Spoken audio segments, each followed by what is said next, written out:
অহা জুলাই মাহত 1, 2, 3 জুলাই তাৰিখে আমি 17তম তাকাম মিচিং পৰিক্ৰমাৰ সাধাৰণ অধিৱেশনখিনি আমি জোনাই কৃষ্টি ভৱনৰ প্ৰাংগণত অনুষ্ঠিত কৰাৰ সিদ্ধান্ত কৰিছোঁ।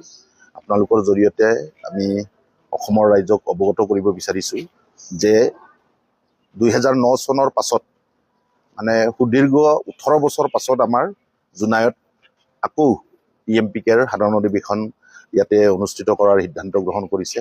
তাৰ কাৰণে আমাৰ যি TMPK MMK মিমকাবাঙৰ কৰ কমিটিৰ আমাৰ যিসকল মুৰব্বী আছে তেখেতসকলক আমি TMPK কেন্দ্ৰীয় সমিতিৰ তৰফৰ পৰা ধন্যবাদ জনাইছোঁ আৰু জোনাই জিলা সমিতিৰ পৰাও ধন্যবাদ জনাইছোঁ যে এটা সুদীৰ্ঘ দীৰ্ঘদিনৰ পাছত 18 বছৰৰ পাছত আকৌ জোনাইত 17তম যিটো আমাৰ সাধাৰণ অধিৱেশন হ'ব এইটো অনুষ্ঠিত কৰাৰ কাৰণে সিদ্ধান্ত গ্ৰহণ কৰাৰ কাৰণে তেখেতসকলক আমি ধন্যবাদ জনাইছোঁ। আৰু আমি আমাৰ অহা 21 তাৰিখে আন্তঃৰাষ্ট্ৰীয় যোগ দিৱসৰ দিনাই আমাৰ এইখন প্ৰাংগণতে আমাৰ জোনাই কৃষ্টি ভৱন প্ৰাংগণতে অভ্যৰ্থনা সমিতি এটা গঠন কৰাৰ সিদ্ধান্তও আমাৰ কেন্দ্ৰীয় সমিতিৰ তৰফৰ পৰা লোৱা হৈছে। আৰু আপোনালোকৰ জৰিয়তে আমাৰ যি জোনাইবাসী অঞ্চলত থকা বিভিন্ন অনুষ্ঠান প্ৰতিষ্ঠান শিক্ষা অনুষ্ঠানৰ মুৰব্বীসকল বা ইয়াত থকা জাতীয় সংগঠনৰ মুৰব্বীসকল অন্যান্য জাতীয় জনগোষ্ঠীয় অৰ্গেনাইজেশ্যনৰ মুৰব্বীসকলক আপোনালোকৰ জৰিয়তে আমি এই অভ্যৰ্থনা সমিতিৰ আমাৰ তৰফৰ পৰা আমি নিমন্ত্ৰণী পত্ৰ জনামেই, কিন্তু আপোনালোকৰ জৰিয়তেও আমি সকলো স্তৰৰ সকলো অনুষ্ঠান প্ৰতিষ্ঠানৰ মুৰব্বীসকলক বা জাতীয় সংগঠনৰ মুৰব্বীসকলক আমাৰ 21 তাৰিখৰ 11টা বজাত অভ্যৰ্থনা সমিতিৰ গঠন প্ৰক্ৰিয়াৰ কাৰণে অনুষ্ঠিত হ'বলগীয়া ৰাজহুৱা সভাত সকলোকে মই আপোনালোকৰ জৰিয়তে আমন্ত্ৰণ জনাইছোঁ।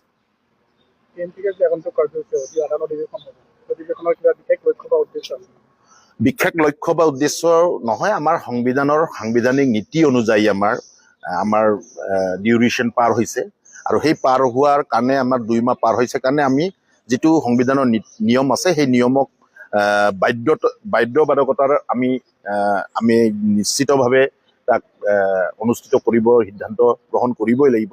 আৰু অনাগত দিনত আমাৰ এই অধিৱেশনৰ পাছত আমাৰ বহু কাম আছে, পেণ্ডিং কাম, যিটো আমাৰ 6 শিডিউলৰ প্ৰস্তাৱ দিল্লীত আছে সেই প্ৰস্তাৱটোক আমি অতি সোনকালে তাক সমাধা কৰাৰ দিশে আমি আগুৱাই নিব লাগিব।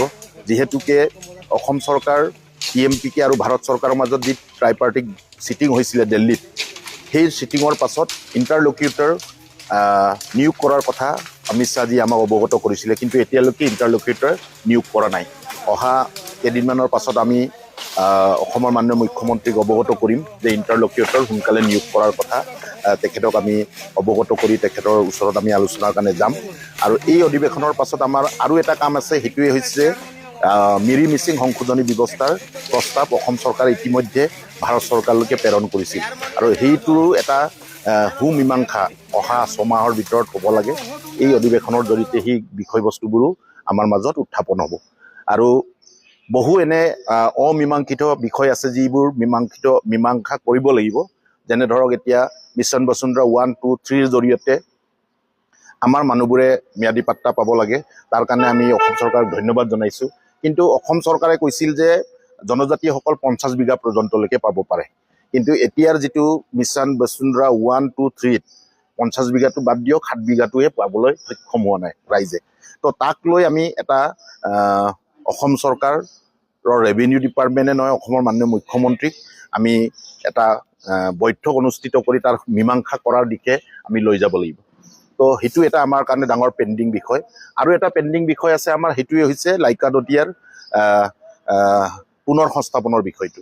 ইতিমধ্যে লাইকাৰ প্ৰায় পুনৰ সংস্থাপনৰ বিষয়ৰ কাম কাজ আগবাঢ়িছে আৰু দদিয়াৰো কিছু বিষয় মীমাংসাৰ দিশলৈ আগবাঢ়িছে আৰু এটা অহা 6 মাহৰ ভিতৰত সেই 2টা বিষয়ও আমি সমাধাৰ দিশে নিব লাগিব।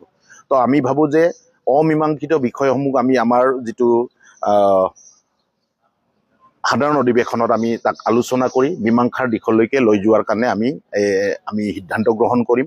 আৰু নিশ্চিতভাৱে যোৱা ইলেকশ্যনৰ আগত অসমৰ মাননীয় মুখ্যমন্ত্ৰী, অসমৰ শিক্ষামন্ত্ৰী সেই সময়ৰ এতিয়াৰ শিক্ষামন্ত্ৰী মহোদয়ে ডাঙৰীয়াই আমাৰ মিচিং ভাষাক মিডিয়াম কৰাৰ পাছত যি 200খন LP স্কুল আছে তাতে শিক্ষক নিযুক্তিৰ কথা আমি অতদিনে দাবী তুলি আহিছিলোঁ। এই শিক্ষক নিযুক্তিৰ বিষয়টোকো মীমাংসাৰ দিশে নিয়াৰ কথা শিক্ষামন্ত্ৰী মহোদয়ে ইলেকশ্যনৰ আগতে কৈছিল।